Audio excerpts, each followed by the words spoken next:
Hey, this is Sharice Cothran. Today is Friday, April the 5th. Tomorrow is my dad's birthday, and it's been a busy day at work.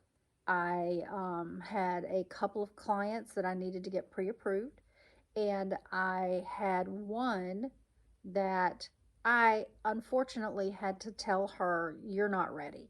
And I hate having to tell a client they're not ready to do something they're so wanting to do so badly.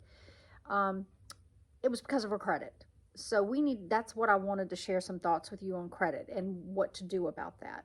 So in this country, we pull from 3 credit bureau agencies when a mortgage lender goes to pre-approve you for a new home loan: Equifax, Experian, and TransUnion. And the score in the middle is the one we price the loan at, and the score in the middle is the one that we underwrite the file on. That score must be at 620 or higher right now in order to get a loan. Um, I will tell you, however, it's still a nasty looking loan. The debt ratios are limited. The rates are going to suck. So you really need to have 640 or higher, even though it's still kind of bad. The rates get better if you get above 660. The rates get even better if you get above 680, and they get even better above 700 and above 740. But having said that, things open up quite a bit at 640. So in my mind, I would always recommend somebody going to 640 or higher. That's what I would recommend them doing. But a bigger issue is, and of course I'm of the mindset, because I've been doing this for over 30 years. It disturbs me that there are so many young people who work so hard, get their job, and then they take on debt. And I don't know of anybody in high school. I don't know where it's being taught in high school. Let me fix that a little bit. Where they're being taught in high school, how much debt should you take on? How do you manage your debt? Do you make your payments on time? Do you write out a budget every month? Do you know how much money you're actually making and how much you can spend on going out to eat or going to the movies? Or do you have a budget of any kind? Nobody talks about that. I don't even think they offer it in college classes. And that's a disservice to our young people. So, unless you have, parents or somebody or mentor, somebody who can actually walk you through this process, you're kind of out there loosey goosey doing whatever the hell you want to do. So, here's what I would recommend after having been doing this for so long. I'm going to give you some actual numbers. Whatever your gross monthly income is, and that means before taxes and insurance are all taken out, whatever your gross monthly income is, your monthly payments ideally should not exceed 10 to 15% of that. So just take your gross monthly payment. Let's just say you make $60,000 a year. That's what, $5,000 a month. Your monthly payments on your credit cards, your auto loans, should not exceed 10 to 15% of that. What is that? $500 a month. 10% would be $500. So, because when you go to get a home, when you want to go to a mortgage lender and you want to say, "I want you to borrow several hundred thousands of dollars from you to buy a house," and that monthly payment should not exceed somewhere between 28, I'd like to see it to stay less than 30% of your gross monthly income, but it should stay between 28, no more than 34% of your gross monthly income. Because then once you add that 10 to 15% above your 28 to 34%, you're now at 44% probably gross, that's going just to debt, and then you've got 50% of your gross income left. Now, I personally think it's a disservice to use gross figures, because that's not actually what you're bringing home, but that's how Fannie and Freddie do it, so that's how we have to do it, and that's above my pay grade. I would change it if we could. I would say we need to change these ratios based on what your cash coming in the house is, not what your gross is prior to taxes and insurance being taken out. So first of all, understand that. So, and again, I'm coming at it from the perspective that I have been in banking for 40 years. you really need to keep your monthly payments, no monthly payments excluding your housing payment, not to exceed 10 to 15% of your gross monthly income. And then your monthly mortgage payment or rent should not exceed somewhere between 28 and 34%. I would keep it at that. So, having said that, those are some numbers to start off with. So that may hopefully will help you, because here's what I've seen. I've got some clients who've come to me who want to buy a house, and they've got a car note anywhere between $800 and $1,400 a month. That's a mortgage payment.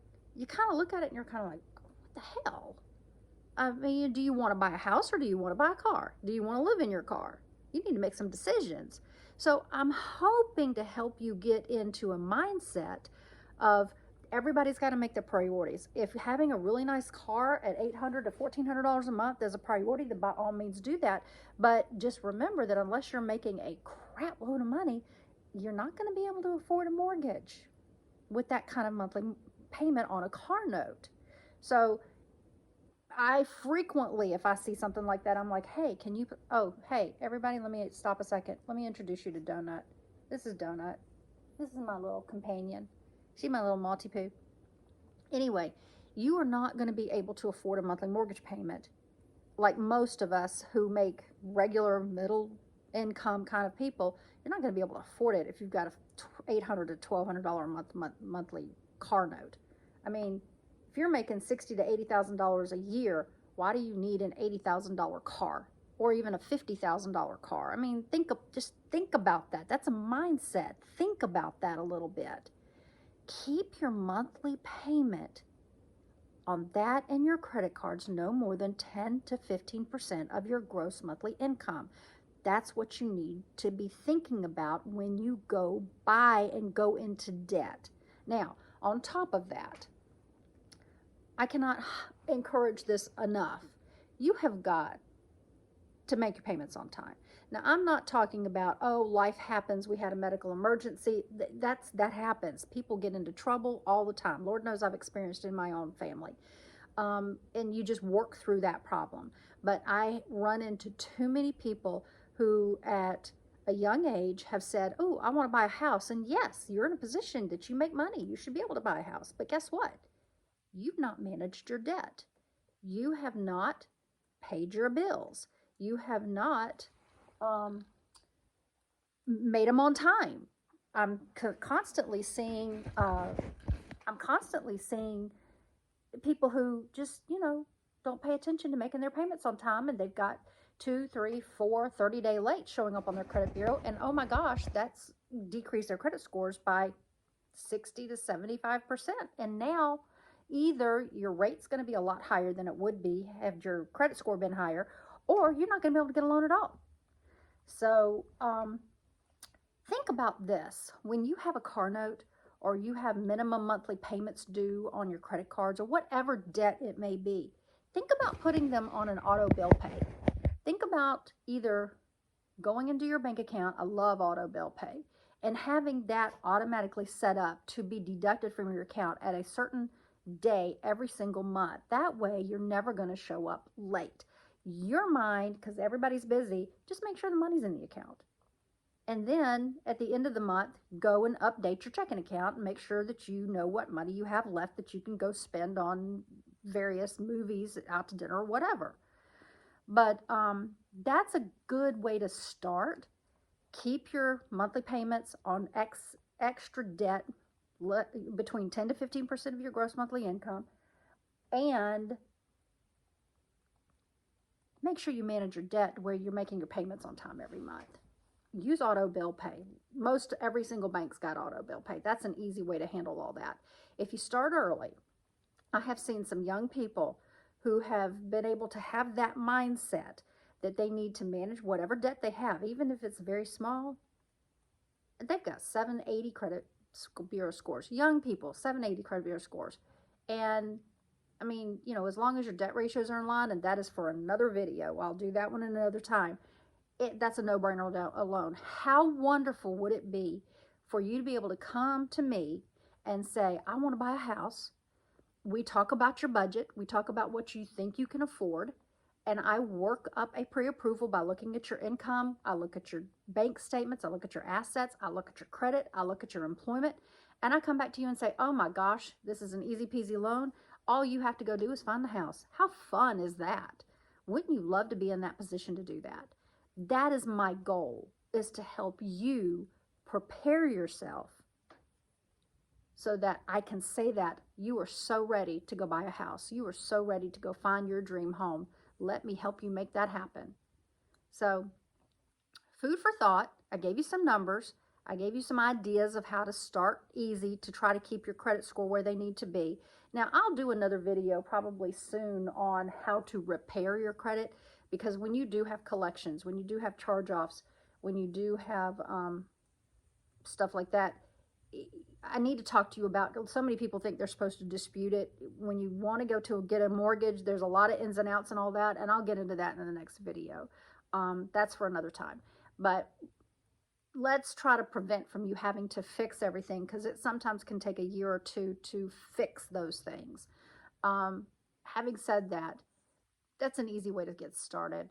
So just in the mindset of, if I can prove that I can manage my debt and pay my bills, then when I go to a lender asking to borrow several $100,000 or more, then the underwriter can look at my credit history and say, you know what? They have a history of being able to manage their debt. We feel comfortable making this loan. That's just one piece of the puzzle in making a loan. But that's a huge piece of the puzzle. So, food for thought. Think about it. My phone number is in my bio. If you have any questions, give me a holler. I love to answer questions. And again, this is the Mortgage Mindset Mama. I am here to help prepare you to buy your next dream house. Have a great weekend. Enjoy your Friday night, and I'll see you soon. Bye.